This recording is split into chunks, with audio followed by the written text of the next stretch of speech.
Oke, selamat datang di sisi lain internet. Sisi yang lebih gelap, di mana baris-baris kode bisa jadi lebih berbahaya daripada senjata apapun. Hari ini kita akan melakukan perjalanan ke dunia bawah digital dan membongkar apa yang kita sebut kode berbahaya atau malware. Coba deh, lihat angka ini. 1,347 miliar. Gila kan? Menurut Avites, segitulah jumlah jenis malware yang sudah teridentifikasi sejak tahun 1984.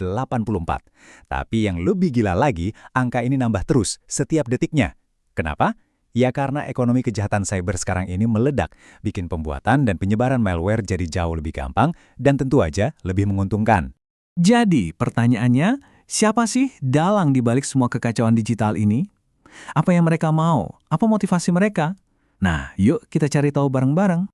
Oke, pertama-tama sebelum kita kenalan sama para pelakunya, kita harus paham dulu dong senjata andalan mereka itu apa. Jadi, apa sih sebenarnya malware itu? Gampangnya gini deh, malware itu pada dasarnya adalah software yang dibikin jadi senjata. Dia itu kayak penyusup digital yang nyari-nyari celah keamanan buat masuk. Begitu berhasil masuk, dia akan melepaskan muatan, alias tindakan jahat yang udah diprogram buat dia lakuin. Nah, sekarang ayo kita kenalan sama para pembuatnya. Mereka ini bukan sekedar hacker tanpa wajah loh. Anggap aja mereka ini semacam galeri penjahat yang terus berevolusi. Dulu mungkin motifnya cuma iseng, tapi sekarang udah berubah jadi duit dan bahkan tujuan militer. Evolusi ini nunjukin kalau permainannya jadi makin serius. Awalnya cuma developer-developer jago yang mau pamer skill. Terus muncullah script kiddies yang cuma bisa bikin onar pakai alat orang lain. Nah, di sini permainannya berubah total saat para mafia ikut campur buat cari untung. Dan puncaknya, kelompok yang didanai negara dengan misi-misi strategis yang jauh lebih besar. Oke, penjahat pertama di galeri kita ini yang paling klasik, virus komputer. Sama kayak virus biologis, tujuannya simpel banget, menyebar dan menginfeksi. Jadi, setiap virus itu punya dua misi utama. Pertama, menyebar. Dia harus bisa menggandakan dirinya sendiri biar bisa nularin sistem lain. Kedua, menyerang. Setelah berhasil menyebar, barulah dia melepaskan muatan berbahayanya. Entah itu menghapus data, nampilin pesan aneh, atau bahkan ngerusak sistem kita. Virus-virus zaman dulu itu pinter banget. Mereka nyerangnya langsung ke jantung proses booting komputer. Coba bayangin deh, MBR itu kayak daftar isi yang nunjukin di mana letak sistem operasi. Sementara boot sector itu kayak kunci kontak buat nyalain mesinnya. Nah, dengan menginfeksi salah satu dari dua ini, virus bisa mengambil alih kendali bahkan sebelum komputer kita sempat bangun.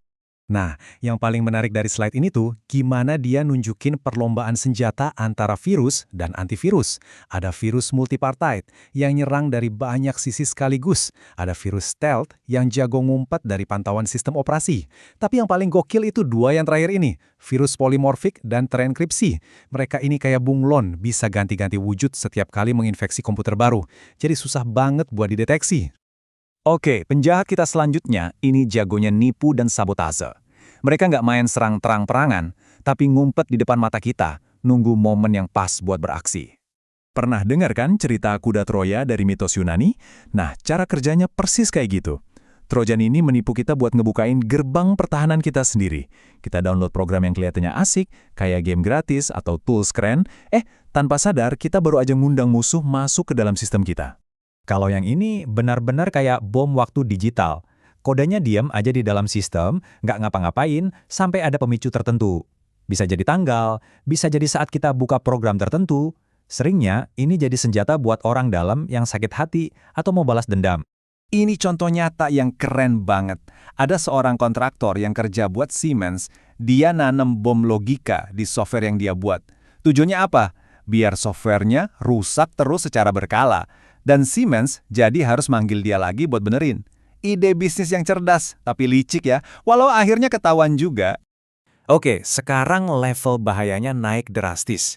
Kita bakal ngomongin malware yang bisa nyebar sendiri dan bikin pasukan zombie digital raksasa yang dikontrol dari jauh. Kunci utamanya di sini, otonom. Virus butuh kita buat ngeklik sesuatu atau buka file. Kalau worm, nggak perlu. Begitu dia berhasil masuk ke satu sistem, dia bisa jalan-jalan sendiri di jaringan, nyari korban baru secara otomatis. Inilah yang bikin dia nyebarnya cepat banget dan bahaya. Code Red ini contoh sempurna dari kekuatan worm. Rencana serangannya punya 3 tahap.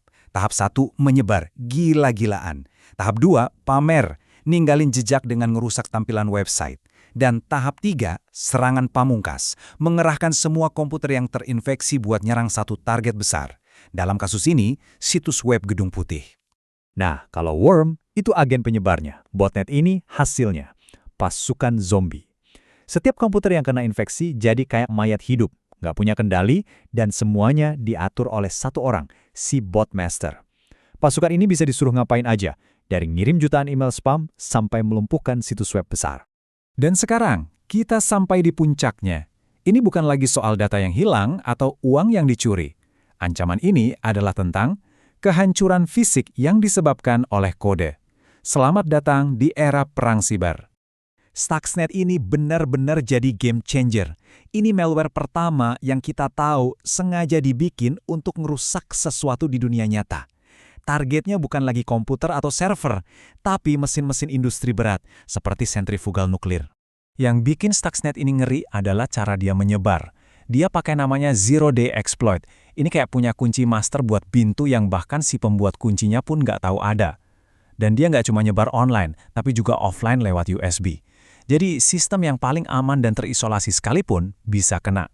Menurut laporan dari The New York Times, ada indikasi kuat kalau Stuxnet ini bukan sekedar ulah kriminal biasa, tapi sebuah operasi militer siber yang disponsori negara. Ini mengubah total peta permainan, dari yang tadinya alat kriminal, sekarang jadi senjata negara. Dan ini membawa kita ke pertanyaan terakhir yang jujur aja bikin merinding. Stuxnet itu udah membuka kotak Pandora. Batasan antara perang digital dan perang fisik sekarang udah kabur. Pertanyaannya bukan lagi apakah kode bisa jadi senjata, tapi kapan dan bagaimana senjata berikutnya bakal dipakai. Ini bukan lagi fiksi ilmiah, ini realita baru kita.